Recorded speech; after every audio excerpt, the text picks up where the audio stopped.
បាទជម្រាបសួរពុកម៉ែបងប្អូនទាំងអស់គ្នាខ្ញុំបាទជាងនិលថ្ងៃនេះដែរចុះការឋាននៅខាងខេត្តកណ្ដាលហើយនឹងខាងលវីអែមហើយថ្ងៃនេះដែរត្រូវនឹងថ្ងៃច័ន្ទទី23ខែកុម្ភៈឆ្នាំ2026ផ្ទះនេះដែរមានបណ្ដោយ5ម៉ែត្រនិងទទឹង12ម៉ែត្របានន័យថាជាង100ក្រេអានេះក៏ផ្ទៃបាតតែ60ក្រេទេប៉ុន្តែយើងបោះជាក់ស្ដែងពីតូនយើងមកវាគុណក្រេទៅវាជាង100ក្រេអានេះខ្ញុំបញ្ជាក់មិនថាការងារដំបូលធំបានចង់មកធ្វើណាទូអញ្ចឹងក៏មកធ្វើដែរសំខាន់ដូចខ្ញុំនិយាយខាងលើពីដើមវីដេអូអញ្ចឹងតម្លៃត្រូវគ្នាហើយក៏អាចចរចាបានដែរតម្លៃ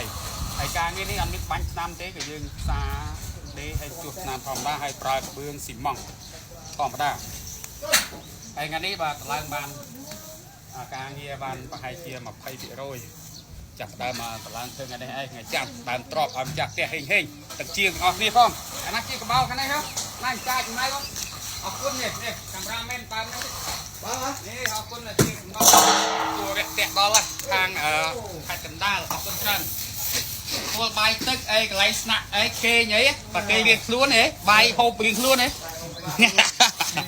ខ្លួនធំមកហើយឲ្យណាប់ចាប់ឲ្យទៀតហ៎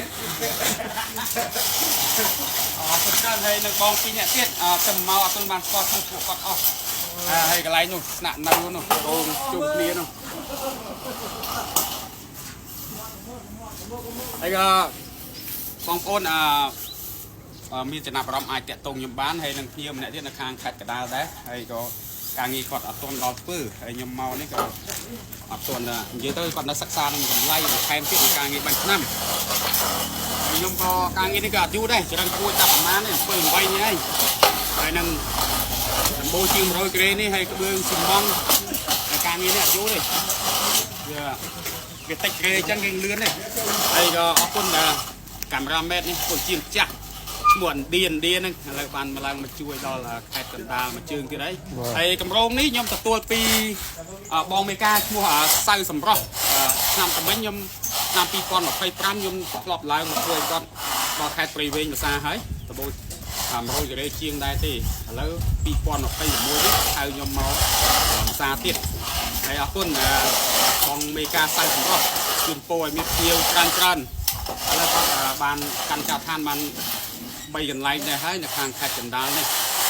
ជូនពរបងមានភ្ញៀវបន្តទៀតបាទអរគុណបងប្អូនទាំងអស់គ្នា